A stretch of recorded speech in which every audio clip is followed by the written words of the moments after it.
தற்போதைய அண்மை செய்தியாக இலங்கை அகதி முகாமில் சுவரிடிந்து விழுந்த வழக்கில் தமிழக அரசை கடுமையாக சாடிய நீதிபதிகள்.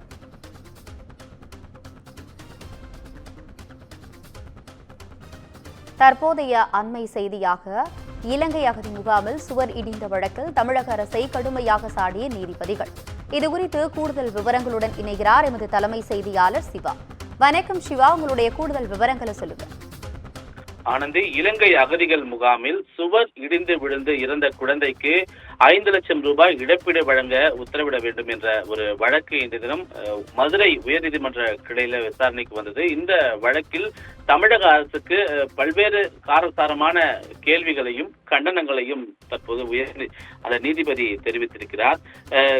இந்த கேள்வியில கள்ளக்குறிச்சியில் கள்ளச்சாராயம் கொடுத்து இறந்து போன நபருக்கு 10 லட்சம் கொடுக்கக்கூடிய அரசு குழந்தைக்கு 5 லட்சம் கொடுக்காதா என்பன போன்ற ஒரு காரசாரமான கேள்வியை முன்வைத்திருக்கிறார். குறிப்பாக மதுரை அருகே திருவாதூர் என்ற அகதிகள் முகாமை சேர்ந்த அதிபதி என்பவர் உயர்நீதிமன்ற மதுரை கிளையில் ஒரு வழக்கு தாக்கல் செய்திருந்தார். இந்த அகதிகள் முகாமில் 2014ஆம் ஆண்டு தன்னுடைய 11 வயது மகள் சுவரிடிந்து விழுந்த விபத்தில் அரசு தங்களுக்கு 10 லட்சம் ரூபாய் இழப்பீடு வழங்க வேண்டும் என்று கடந்த 2014ஆம் ஆண்டே அவர் மனு தாக்கல் செய்திருந்தார்.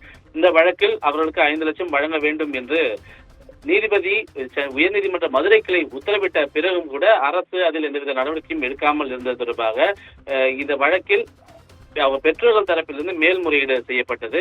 அப்போது நீதிபதிகள் பல்வேறு காரசாரமான கேள்விகளை அரசு நோக்கி எழுப்பியிருக்கிறார்கள். குறிப்பாக இந்த சிறுமியுடைய மரணத்திற்கு முழு பொறுப்பு அரசுதான் ஏற்க வேண்டும் என்றால் அகதிகள் முகாமில் சுவரிடிந்து விழுந்ததற்கு முழுமையான பொறுப்பு அரசுதான். எனவே அவர்களுக்கு தேவையான உரிய இழப்பீட்டு தொகையை உடனடியாக அரசு வழங்க வேண்டும்.